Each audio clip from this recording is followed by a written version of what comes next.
আল্লাহ সুবহানাহু ওয়া তাআলা বলছেন, আহসিবান নাসু আন ইউতরাকু, সূরা আল আনকাবুত। আল্লাহ সুবহানাহু ওয়া তাআলা বলছেন যে মানুষরা মনে করে তাদেরকে এমনি এমনিতেই ছেড়ে দেওয়া হবে। আইয়াকুলু আমান্না ওয়া হুম লা ইফতানুন, তারা যদি বলে যে আমরা ঈমান আনয়ন করেছি।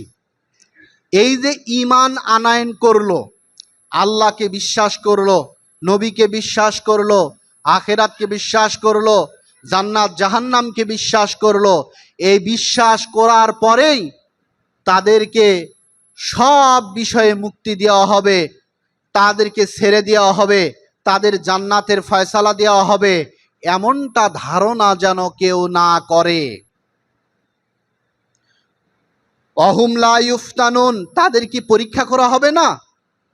পরীক্ষা ছাড়া, যেমন দুনিয়াতেও পরীক্ষা ছাড়া, কোনো কঠিন চ্যালেঞ্জ মোকাবেলা করা ছাড়া কোনো সফলতায় উপনীত হতে পারে না, ঠিক তেমনি আল্লাহর প্রিয় বান্দা হিসেবে, মাহবুব বান্দা হিসেবে গ্রহণযোগ্যতা পেয়ে, মুক্তি পরকালেও মুক্তি পেয়ে জান্নাতের অধিকারী হওয়া এত সহজ নয়।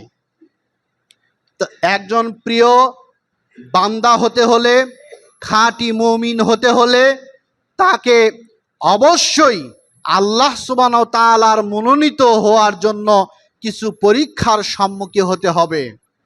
তাই আল্লাহ সুবহানাহু ওয়া তাআলা বলছেন যে মানুষ যদি ধারণা করে যে আমরা ঈমান আনয়ন করেছি, সুতরাং আমাদের আর কোনো টেনশন নাই, এটা ধারণা ভুল।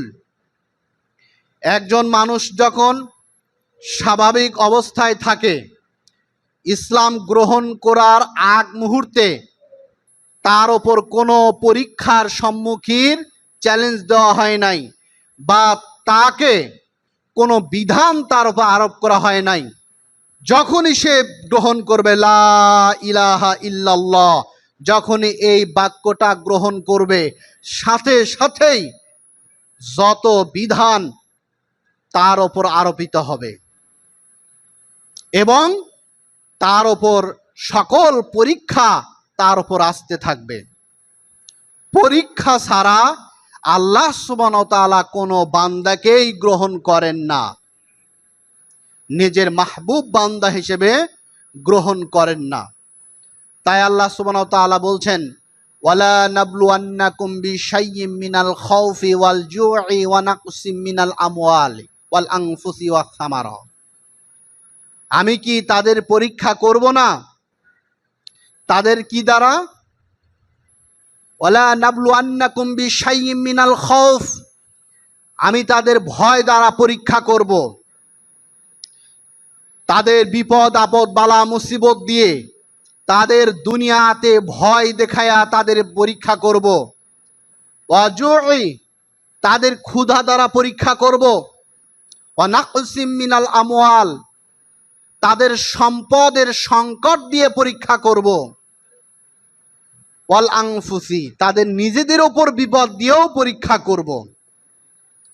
তার মানে একজন বান্দাকে, একজন মুমিনকে কি কি বিষয়ে পরীক্ষায় উত্তীর্ণ হতে হবে তার কথা আল্লাহ সুবহানাহু ওয়া তাআলা স্পষ্ট করে বলছেন, যে ভয় দিয়ে তাদের দুনিয়ার জীবনে বিভিন্ন রকম বালা মুসিবত আসবে, ভয় আসবে, প্রতিটা মুহূর্ত তাদের কঠিন মুহূর্তে কাটবে, এই রকম ভয় তাদের স্পর্শ করবে।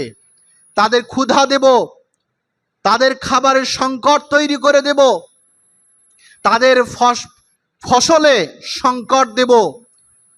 শুধু তাই নয়, তাদের ওপরও বালা মুসিবত দিয়ে, অসুখ দিয়ে, দুর্ঘটনা দিয়ে তাদেরকে আমি পরীক্ষা করব। এই পরীক্ষা করার মাধ্যমে আমি তাদেরকে প্রিয় বান্দা হিসেবে নেব। তাদের ক্ষেত্রে যারা এই সকল পরীক্ষায় উত্তীর্ণ হতে পারবে, আল্লাহ সুবহানাহু ওয়া তাআলা রসুলকে বলছেন, অবাশশিরিস সাবিরিন, যারা ধৈর্য ধারণ করবে তাদেরকে সুসংবাদ দাও।